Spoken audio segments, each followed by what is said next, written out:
எல்லாருக்கும் வணக்கம்.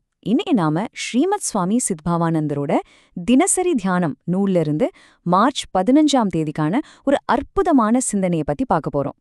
இதோட மைய கரு என்ன தெரியுமா? நம்ம மனச ஒரு வீடா உருவகப்படுத்துறது. ரொம்ப அழகான ஒரு கற்பனை இல்லையா? சரி வாங்க, இந்த வீட்டுக்குள்ள என்ன இருக்குன்னு நம்ம விரிவா பார்க்கலாம். பாருங்க, ஆரம்பமே எவ்ளோ வலிமையா இருக்கு.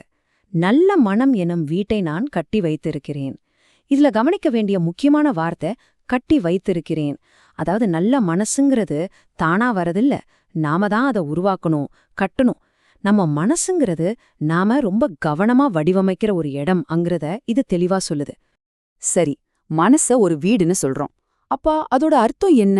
அது எப்படிப்பட்ட வீடா இருக்கும்? அத பத்தி தான் நாம இப்ப முதல் பகுதியில பார்க்க போறோம். நல்ல மனம்னா என்ன? அது ஏதோ அப்பப்போ வர்ற ஒரு நல்ல மனநிலை கிடையாது. அதுக்கு மேல இது அமைதிக்காகவும் ஒரு உயர்ந்த குறிக்கோளுக்காகவும் நாமளே திட்டமிட்டு கட்டுற ஒரு உள் சரணாலயம். ஆமா, நம்ம மனச நமக்குள்ளே இருக்கிற ஒரு கோயில் மாதிரி. ஓகே, ஒரு வீட்டை கட்டணும்னா செங்கல் சிமெண்ட் எல்லாம் தேவையில்லையா? அதே மாதிரி இந்த மனசுங்கிற வீட்டை கட்டுறதுக்கு என்னென்ன பொருட்கள் தேவை? வாங்க பார்க்கலாம். இதோ இந்த 3 தான் அந்த முக்கியமான கட்டுமான பொருள்கள். நல்ல எண்ணம், நல்ல பேச்சு, அப்புறம் நல்ல செயல். சுவாமிஜி என்ன சொல்றாருன்னா, ராத்திரி பகலா, அதாவது எப்பவும் இந்த 3 விஷயம்தான் அந்த மன வீட்டுக்குள்ள இருக்கணுமா. இதுதான் நம்ம மன வீட்டோட பவுண்டேஷன், செவுரு, கூரை எல்லாமே. இப்ப ஒரு முக்கியமான கேள்வி வருது. எந்த வீட்ல யார் வேணா வந்து தங்கிக்கலாமா? எங்கதான் இந்த தியானத்தோட மையமான ஒரு தத்துவம் வருது. அதாவது ஒன்றுக்கொன்று சேராத 2 சக்திகளால ஒரே இடத்துல இருக்கவே முடியாது. இதுதான் அந்த கருத்து. ஒவ்வாத இருவர் ஒரே வீட்டில் குடியிருக்க முடியாது. இது எவ்ளோ பெரிய உண்மை இல்லையா? நம்ம மனசுலயும் அப்படித்தான். நேர் எதிரான 2 குணங்கள் ஒரே நேரத்துல இருக்க முடியாது. அதனால நாம ஏதாவது ஒண்ணுதான் தேர்ந்தெடுக்கணும். அந்த 2 சக்திகள் என்னென்ன? ஒன்னு நல்லது, இன்னொன்னு கெட்டது. நீங்க நல்லத, அதாவது நலனை உங்க மனவீட்டுக்குள்ள வர அனுமதிச்சா அங்க இன்பம் குடியிருக்கும்.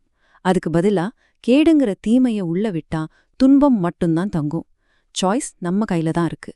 சரி, இப்போ ஒருவேளை நாம நல்ல பொருள்களை வச்சு நம்ம மன வீட்டை அழகா கட்டிட்டோன்னு வச்சுக்குவோம். அப்போ அந்த வீட்டுக்குள்ள இருக்கிற சூழல் எப்படி இருக்கும்? அதோட முடிவு என்னவா இருக்கும்? வாங்க பார்க்கலாம்.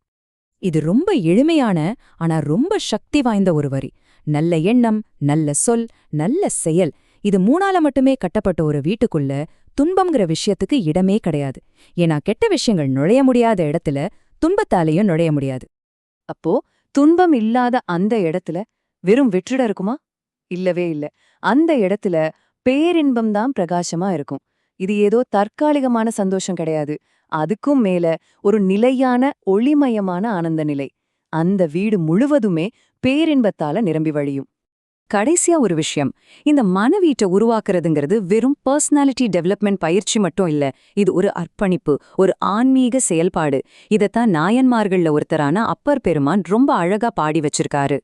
நெஞ்சம் உமக்கே இடமாக வைத்தேன், நினையாது ஒருபோதும் இருந்தறியன்.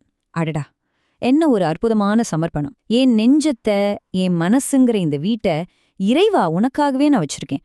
ஒரு நொடி கூட உன்னை நினைக்காம நான் இருந்ததே இல்ல. இதுதான் அதோட பொருள்.